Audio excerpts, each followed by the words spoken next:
அஸ்ஸலாமு அலைக்கும் என் இனிய நண்பர்களே, எப்படி இருக்கீங்க? நாங்கள் சூப்பராக இருக்கோம். நீங்களும் நல்லா இருக்கணும். Welcome to my vlogs Tamil channel. இந்த வீடியோ ஒரு வெள்ளிக்கிழமை எடுத்த வீடியோ தாங்க. இந்த வீடியோ எடுத்தே ரொம்ப நாள் ஆயிடுச்சுங்க. ஆனால் நான் அப்லோட் பண்ணுறதுக்கு தான் ரொம்ப லேட் ஆகிடுச்சு. தயவுசெய்து மன்னிச்சுக்கோங்க. மறக்காமல் சப்ஸ்கிரைப் பண்ணுங்கள் ப்ளீஸ் ஃப்ரெண்ட்ஸ். ஃபுல் வீடியோவையும் பாருங்கள்.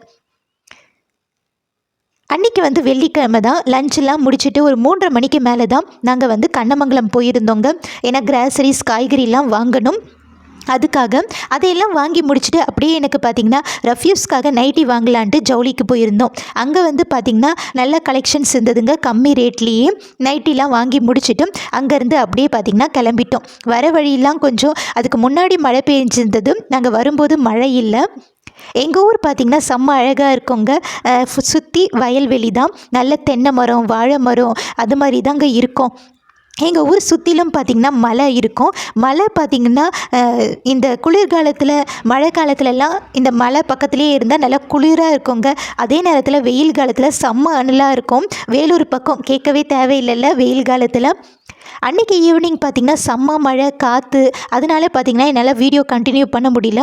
இது நெக்ஸ்ட் டே சனிக்கிழமை தான் மார்னிங்லேருந்தே வீடியோ எடுக்க ஸ்டார்ட் பண்ணிட்டேன். நேற்று நைட்டு பார்த்திங்கன்னா நான் மட்டன் பாயால் தான் வச்சுருந்தேன் கிரேவி. அதுவே இருந்தது. சரி தோசை ஊற்றிக்கலான்ட்டு அதை வச்சு விட்டுட்டேங்க. இன்னொரு பக்கம் பார்த்திங்கன்னா நைட்டே பச்சை பட்டாணி ஊற போட்டிருந்தேன். அதையும் குக்கரில் வச்சு விட்டுட்டு நேற்று நம்ம வாங்கிட்டு வந்தோம்ல கிராசரிஸ் அப்புறமேட்டு காய்கறி இதையெல்லாம் அப்படியே தான் வச்சுட்டு படுத்துட்டோம். ஏன்னா கரண்ட்டு போயிட்டு வந்துட்டு இருந்தது. சரி அதையெல்லாம் ஒதுக்கி வச்சிடலாம் அப்படின்ட்டு அதையெல்லாம் எடுத்துகிட்டு இருந்தேங்க. எப்போவுமே பார்த்திங்கன்னா நம்ம லிஸ்ட்டு போட்டு தான் வாங்கிட்டு வரணும். ஃபஸ்ட்டு பாயிண்ட்டு லிஸ்ட்டு போட்டு வாங்கிட்டு வரீங்கள, அங்கே போயிட்டு அவங்க பில் எழுதி கொடுக்குறாங்கள, அந்த 2 லிஸ்ட்டையும் பார்த்திங்கன்னா மறக்காமல் வீட்டுக்கு கொண்டு வந்துடுங்க. அங்கேயே கசக்கி போடுறதோ இல்லை மறந்து வச்சுட்டு வர்றதோ இல்லை கவனக்குறைவாக இருக்கிறதோ மட்டும் பண்ணிடாதீங்க. ஏன்னா அந்த லிஸ்ட்டும் சரி அந்த பில்லும் சரி நம்ம வச்சு நம்ம என்னென்ன பொருள் வாங்கியிருக்கோம், ஏதாச்சும் மிஸ் பண்ணியிருக்கோமா அப்படின்ட்டு நம்மளுக்கு பார்க்குறதுக்கு யூஸ்ஃபுல்லாக இருக்கும்.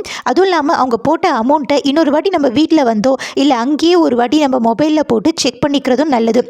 ஏன்னா எல்லாருமே மனுஷங்க தான், எல்லாருக்குமே சறுக்க தான் செய்யும். அதனால நம்ம ஒரு 10 ரூபானாலும் அதை விடக்கூடாதுல்ல. யாரும் வேணும்னு பண்ண மாட்டாங்க. இருந்தாலும் நம்ம கவனமாக இருக்கிறது நல்லது தானே. அது மட்டும் இல்லாமல் அந்த பில்லை வாங்கிட்டு வந்துக்கோங்க.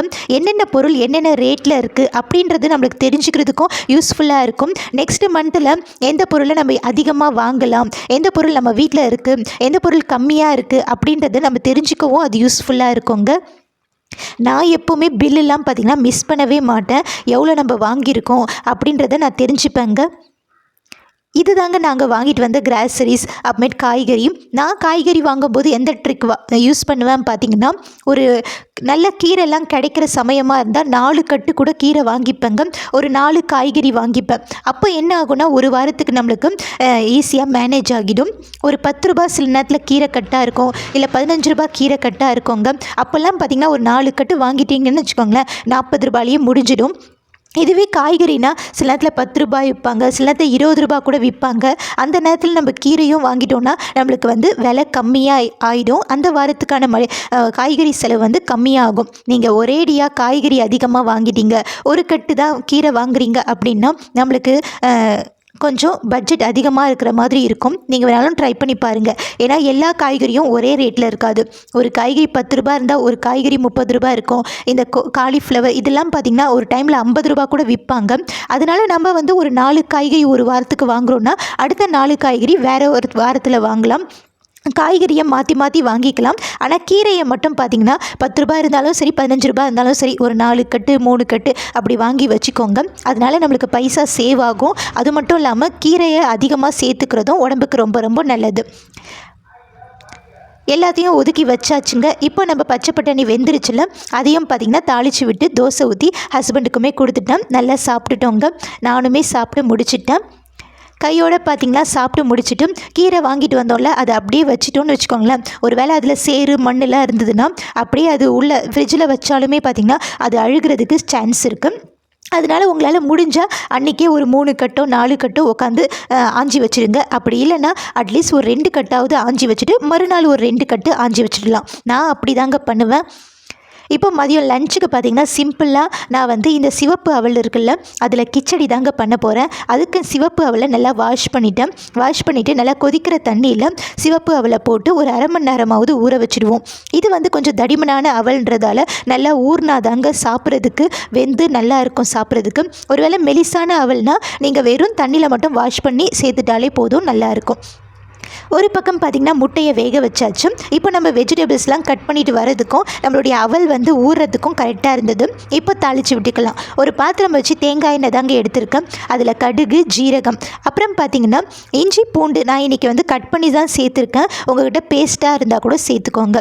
அது நல்லா ப்ரௌன் கலர் ஆன பின்னாடி ஒரு பெரிய வெங்காயம் நல்லா பொடியாக கட் பண்ணி வச்சுருக்கேன். ஒரு பழமான தக்காளி அதையும் பொடியாக கட் பண்ணிவிட்டு அது வதங்கின பின்னாடி பார்த்திங்கன்னா நான் இன்றைக்கி எடுத்திருக்க வெஜிடபிள்ஸ் வந்து பீன்ஸும் கேரட் தான். பீன்ஸை நல்லா பொடியாக கட் பண்ணி வச்சுருந்தேன். கேரட்டை துருவி எடுத்துக்கிட்டேன். உங்கள்கிட்ட என்ன இருக்க வெஜிடபிள்ஸ் அதையெல்லாம் சேர்த்துக்கோங்க. டேஸ்ட்டு சூப்பராக இருக்குங்க. ஆனால் பொடியாக கட் பண்ணி சேர்த்துக்கோங்க. ஏன்னா நம்ம தண்ணி ஊற்றி வேக வைக்க போகிறதில்ல.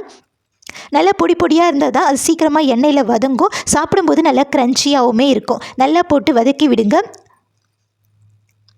எண்ணெயிலே போட்டு வதக்கணும். அப்புறம் இதில் பார்த்திங்கன்னா மஞ்சள் தூள், மிளகாய் தூள், தனியாத்தூள் கொஞ்சோண்டு, கரம் மசாலா தூள், ஜீரகத்தூள் இதையெல்லாம் போட்டு வதக்கி விடுங்க.